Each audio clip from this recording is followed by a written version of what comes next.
Nice chilly winter morning at the time of this recording. By the time it airs, it's probably be warm, but anyway, that explains the background noise.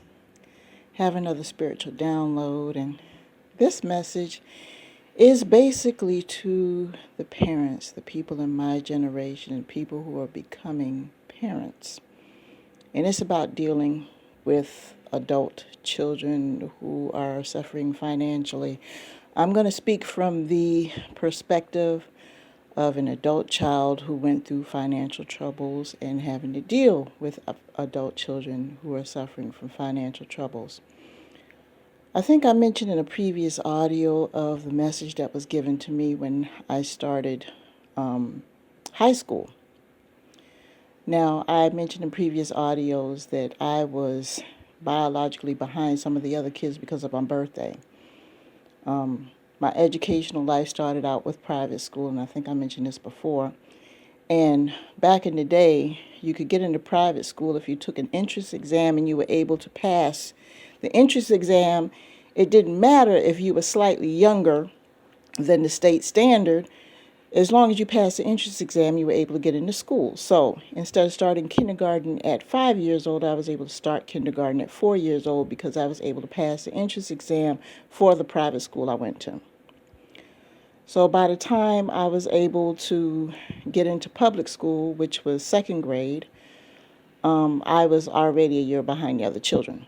And I was already born in the fall. I was born in November. So I was already a year behind the other children, which later on posed to be a problem as a teenager. So by the time I started high school, I was, still, 13 years old, but I was starting high school, excited to go and everything.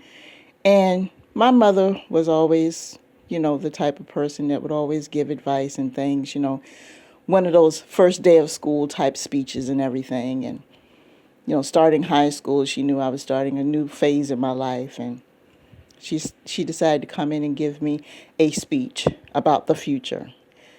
Now, I don't know what modern day parents do as far as if they have a ritual or anything as far as, first day of high school, if they have a ritual at all, if they talk to their kids about what to expect in high school. I don't know. I really don't have an idea about that. But I'm going to share my experience. I remember my mother coming and telling me, I'm getting ready for school clothes and things like that, excited about it. And she was telling me before I started the 9th grade, because back then high school was from 9th to 12th, okay? And she said, you're getting ready to start high school, and then after that, you're going to go ahead and start your life. She says, and that's a big deal. She said, now, when you start your life, she said, this is the time in the next 4 years, there's 4 places you can go. 4 places. She said, now the way she phrased this, I thought was very productive because it was a directive. It was a directive statement. In other words, it wasn't a discussion. She wasn't asking questions. She was telling you, this is what you're going to do, but it was in a way where it was kind of giving you direction. Okay, and I like that because it was a way to kind of encourage people, okay, this is a plan I got to formulate in my head. She said, you got 4 places you can go. She said, you can go to college, you can go to the military, you can go to the Job Corps, or you can go to the Peace Corps. Now, you guys know what college is for. You guys know what the military is for. For those of you who don't know, the Job Corps is basically a program where you go to a program where they send you somewhere and you learn different job skills. It's an alternative to college, but usually they'll send you out of town to a special program where you learn on-the-job training and things like that. And it's usually somewhere that's way out of town, and you're with other children that, they didn't want to go to college, but it's like an on-the-job situation, and they put you with different organizations, and you learn work at the time. Now, understand, this was in the early 80s. And in the 70s and 80s, Job Corps and Peace Corps were a big deal. Peace Corps, I don't even know if Peace Corps is still going on right now. Put in the comments whether or not Peace Corps is still going on.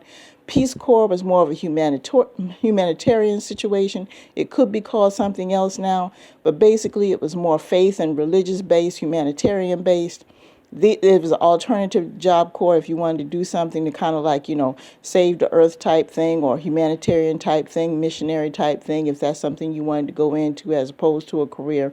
So you had those four choices. And she told me, she said, this is where you can go. That was her directive. In other words, that's where you're going to go. Okay? And that gave me an idea in my mind. Okay, I'm going to go somewhere. I'm going to do something. I'm going to be a productive member of society no matter what in these four areas. However, if in the event, she gave me the caveat. She was like, okay, in the event that you do mess up, you're still my child and I'll help you. But in the event that you do have to, you're still my child and I love you. And in the event that you have to come back and stay, understand this. You could come back because you're my child. But understand this, if you're going to stay with me, you're going to have to get a job and you're going to have to get some kind of income in here where you can help pay some bills because you're an adult at that time. And you're going to have to come up with a plan where you're going to have to take care of yourself. Okay? It's just temporary. It's a temporary situation. And the reason why I say this, people, is because I know we've fallen on hard economic times. Okay? And there's a lot of situations where a lot of adult children are going to have to move back in with their parents, and it's very, very difficult. Very difficult. Because what I have learned is once you've gone out on your own and you have established your way of living, your rules, you have come and gone as you pleased. You have set up your way of living as far as how you get up in the morning, how you arrange your home, your eating habits, your cleaning habits, how you pay bills, how you arrange things in the home, how you consume your utilities, things like that. You have your way of doing things, and they may be different. You have come up with your way, your habits, your living habits may have changed from the time that you have left home. Okay? You have developed your own way of living since you've been on your own. And now this financial situation has come up where you've got to turn around and go back home and live with your parents. And that can be a problem. And if you are an adult child, that can be the source of a lot of arguments. Because this is the thing. And like I said, I've been on both sides of this thing. This is the thing. You go back home to live with your parents, and in the beginning it's gumdrops and lollipops because your parents are like, okay, it's great that you're home. They're kind of glad to see that their baby is home. But the thing is, they see that you're an adult, but you're still their baby. And it's not that they're being condescending of the fact that you're still their baby, but I mean, technically you are. Technically you still are their baby. They do see you as an adult, but technically you are still their child. But also, technically, that's still their home. And technically, it's still their rules. But biologically, you are an adult and you have your own way of living. So it's going to be a little sticky. So there's that adjustment period where some people just don't get over. So it's not unlikely to see an adult child come back into the house and live with a parent, and up until then, the relationship was great. And the relationship falls apart the minute they move back into the house with mom, dad, or mom and dad. Or I've seen situations where you had before when the child was raised up with two parents, and then when the child leaves the house, two parents divorce, other parent marries another parent, you've got a step parent, and then when the older child falls on financial times, they move back into the house with a parent, and now there's a step parent, and they've got to learn how to get along with this new step parent, and that's another situation they got to deal with. On top of the fact that they have to live move back in with their parent. So now they got to move back in with their adult parent, try to get back into their good graces, and then turn around and get along with a new step parent. So that's another source of contention they've got to deal with. So that can bring on a lot of stress. So what do? From the beginning, no matter how nice and sweet and everything is, draw up an agreement. Draw up an agreement. I don't care how nice and syrupy sweet it is. For the simple fact that you have been on your own, and you have been on your own for a while, and that you've had to move back in with your parents, draw up an agreement, draw up some house rules, draw up some terms as to what you're going to be responsible for. Come up with some terms of how long you anticipate on being there, for goodness sake.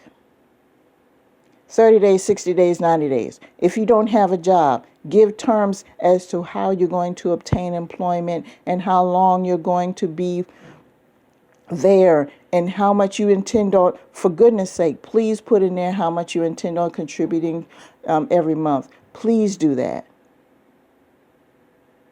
You don't think it's a big deal in the beginning because you're throwing parties and having, everything's hunky-dory and wonderful. Believe me, that's the honeymoon phase.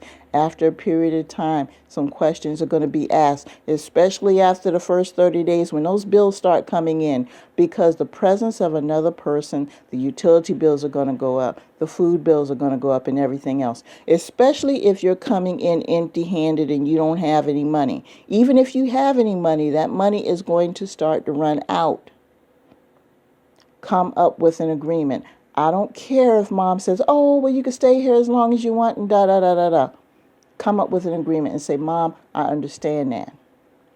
But let's just write something up anyway, so that way when the bills come in, we know. Well, baby, you're my baby. You can stay here as long as you want to. Mom, bills are coming in next month. Okay? Let's write this up. Oh, baby, you're being ridiculous. Mom, just humor me. Okay? Just humor me. This is what I want. There's online bill pay. There's ways that you can, there's ways that you can go ahead and give money.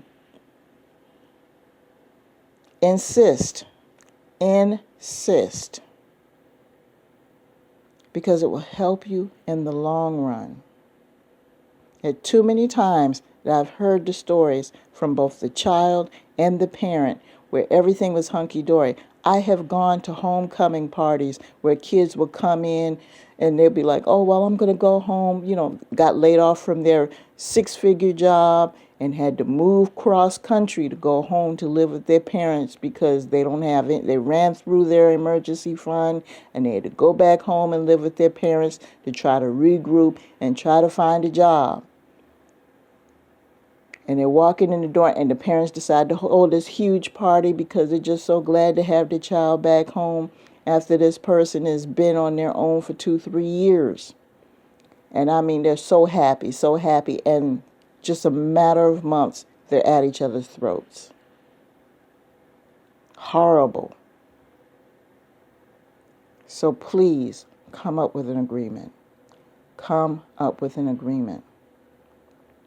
There was a time where I was out of work and had to go live with a parent. My intention was to go visit. Okay, so this is switching things around. My intention was to go visit as a child. I was just to go visit for a couple of weeks. Okay, my job ended, but I had a couple of dollars before I was supposed to start another job. I was just going to go visit for a couple of weeks because the job wasn't supposed to start for a couple of weeks. I said, well, let me go back home to visit.